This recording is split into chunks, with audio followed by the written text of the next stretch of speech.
मध्य प्रदेश में custom hiring centre open करने के लिए लिंक ओपन कर दी गई है। सत्र 2022-23 के लिए अगर आप कस्टम हायरिंग सेंटर अपने क्षेत्र में या फिर अपने गांव में ओपन करना चाहते हैं तो आप ओपन कर सकते हैं। कस्टम हायरिंग सेंटर क्या होता है, सबसे पहले मैं आपको बता देता हूं। कस्टम हायरिंग सेंटर एक तरह का सेंटर होता है जहां पर आप कृषि यंत्र से संबंधित सारे सामान को एक जगह रख सकते हैं, जैसे ट्रैक्टर, ट्रॉली, जितने भी कृषि से संबंधित यंत्र आते हैं उन सभी को आप एक जगह पर रख सकते हैं। उसके बाद में अगर आपसे कोई रेंट पर या किराए पर लेने आता है तो आप उन्हें रेंट पर दे सकते हैं, उनसे आपकी एक आमदनी भी होती है। इसे खोलने के लिए सरकार प्रोत्साहित करती है। इसमें सरकार आपको ऑनलाइन आवेदन करना होता है। इसके बाद में आपका अगर सिलेक्शन हो जाता है तो आपको 25 लाख रुपए तक का लोन भी सरकार द्वारा प्रोवाइड कराया जाता है। उसके बाद में साथ ही आपको 10 लाख रुपए तक की इसमें सब्सिडी भी प्रोवाइड कराई जाती है। यानी अगर आप 25 लाख रुपए का सामान खरीदते हैं तो आपको करीब 15 लाख रुपए में ये सामान मिल जाता है। 10 लाख रुपए की आपको सब्सिडी मिल जाती है। ये सारी प्रोसेस क्या है, कितने आप ट्रैक्टर खरीद सकते हैं, क्या क्या सामान खरीदना होता है, कब आवेदन करना होता है, क्या प्रोसेस रहने वाली है, ये सारी जानकारी आपको इस वीडियो में हम बताने वाले हैं। सबसे पहले अगर आप इस पोर्टल पर आना चाहते हैं तो इस पोर्टल पर आ जाएंगे। इसका लिंक आपको यहाँ पर दिख जाएगा, इस पे आ सकते हैं।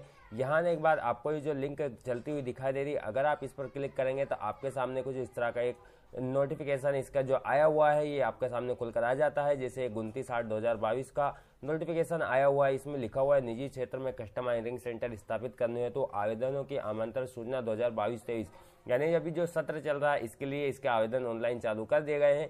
इसमें कुछ प्रक्रिया लिखी हुई है जिससे इसका जो आवेदन है वो ऑनलाइन ही होना है। इसकी जो वेबसाइट है वेबसाइट भी यहाँ पर बताई गई है। मैं इसमें बहुत बड़ा पीडीएफ है, मैं कुछ आपको जो डिटेल में जानकारी है थोड़ी थोड़ी दे देता हूँ। जैसे आवेदन की प्रक्रिया क्या रहने वाली है। जिले में 7 कस्टम हायरिंग सेंटर खोले जाते हैं, यानी एक जिले में आपको 7 कस्टम हायरिंग सेंटर आप खोल सकते हैं। कुल अगर इसकी बात करें तो 364 कस्टम हायरिंग सेंटर खोले जाएंगे, जिसमें से सामान्य और ओबीसी दोनों को एक कैटेगरी में रखा गया है। सामान्य और ओबीसी के 242 सेंटर खोले जाएंगे। इसके बाद में अनुसूचित जनजाति के 70, इसके साथ ही अनुसूचित जाति के 52 कस्टम हायरिंग इसमें सेंटर ओपन किए जाएंगे। योजना के अंतर्गत इसमें बताया जा रहा है 2022-23 के लिए ही वैध है। इसमें आपको एक 10,000 रुपए का ड्राफ्ट सहायक कृषि यंत्र के नाम से बनाया जाता है। जब आप इसका ऑनलाइन आवेदन करते हैं तो वो आपको अपलोड करना होता है।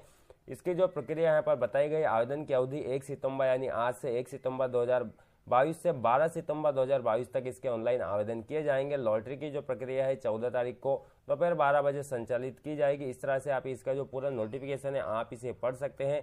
क्या क्या जानकारी, अगर आप कुछ जानकारी लेना चाहते हैं तो आपके जो यहाँ पर लिखे हुए हैं किन किन से आप यहाँ से जानकारी प्राप्त कर सकते हैं। तो कुछ और जानकारी दी गई है, जैसे कि अगर आप इसमें आपका आवेदन करते हैं और आपका ये लोन सेंक्शन हो जाता है, आपको 40% की सब्सिडी यानी अधिकतम 10 लाख रुपए तक का सब्सिडी प्रदान की जाती है। इसके बाद में यहाँ पर लिखा हुआ है आपको 10 लाख रुपए या अधिकतम 25 लाख रुपए तक की लागत का आपका जो भी सामान है वो खरीदना होता है।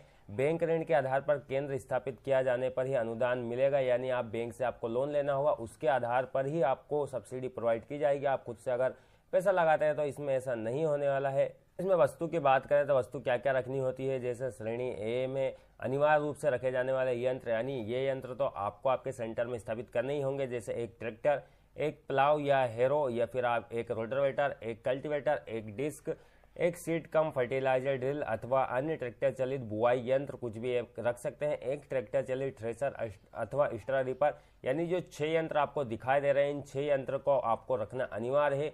इसमें श्रेणी बा में आती है ऐच्छिक यंत्र। ऐच्छिक यंत्र में से आपको कुछ यंत्र जो आप ऑप्शनल है वो रख सकते हैं। ऑप्शनल यंत्र कौन कौन से है वो मैं आपको बता देता हूँ। यहाँ पर एक ऑप्शनल है, यानी आपको एक लिस्ट दी गई है, इस लिस्ट में से आप अगर किसी भी 1-2 यंत्र को अलग से जोड़ना चाहते हैं, यानी आपके आसपास जो खेती होती है उसके हिसाब से आप इसमें से वो यंत्र ले सकते हैं। और ऊपर जो 6 यंत्र बताए गए हैं, 6 वस्तुएं हैं, वो आपको लेना कंपलसरी होता है। लक्ष्य की बात करें तो इसमें सब जिले के अनुसार लक्ष्य दिए गए हैं। जैसे भोपाल की अगर बात करें तो इसमें सामान्य और ओबीसी के लिए 5 लक्ष्य दिए गए हैं।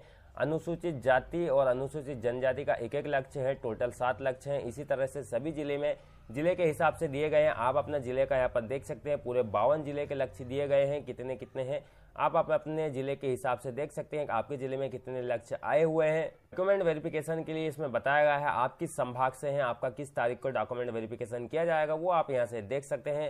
लास्ट में एक बिंदु क्रमांक 9 दिया गया है। 2022-23 से संचालित हो रही है ये योजना, यानी कस्टम हायरिंग सेंटर 2012-13 से चल रहा है, लेकिन अभी तक कुछ जिले ऐसे हैं जहां पर वहाँ कुछ भी विकासखंड में, किसी भी एक विकासखंड में कस्टमर हायरिंग सेंटर स्थापित नहीं किए गए। ये जिले के नाम है, जिसे बड़वानी, इसका विकासखंड निवाली और पार्टी में अभी तक एक भी कस्टमर हायरिंग सेंटर स्थापित नहीं किए गए। अगर आप इन जिले से या फिर इस विकासखंड से आते हैं तो आपका लिए बहुत अच्छा मौका है, आपको निश्चित तौर पर यहाँ पर मिल जाएगा। बाकी अगर दूसरे जिले की बात करें तो वहाँ पर लॉटरी सिस्टम होता है, लेकिन अगर आप इनमें से किसी में आवेदन करते हैं, आप इन जिले में रहने वाले हैं, विकासखंड में रहने वाले हैं, तो आप उसमें आवेदन करेंगे, आपका निश्चित तौर पर मिल जाएगा, क्योंकि वहाँ पर अभी तक किसी भी तरह का कोई आवेदन नहीं किया गया है।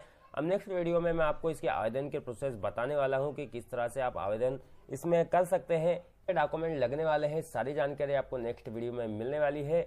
आज के इस वीडियो में इतना ही। यह वाला वीडियो आपको कैसा लगा कमेंट करके जरूर बताइएगा। अगर आपके मन में कुछ सवाल है तो आप हमसे कमेंट करके पूछ सकते हैं।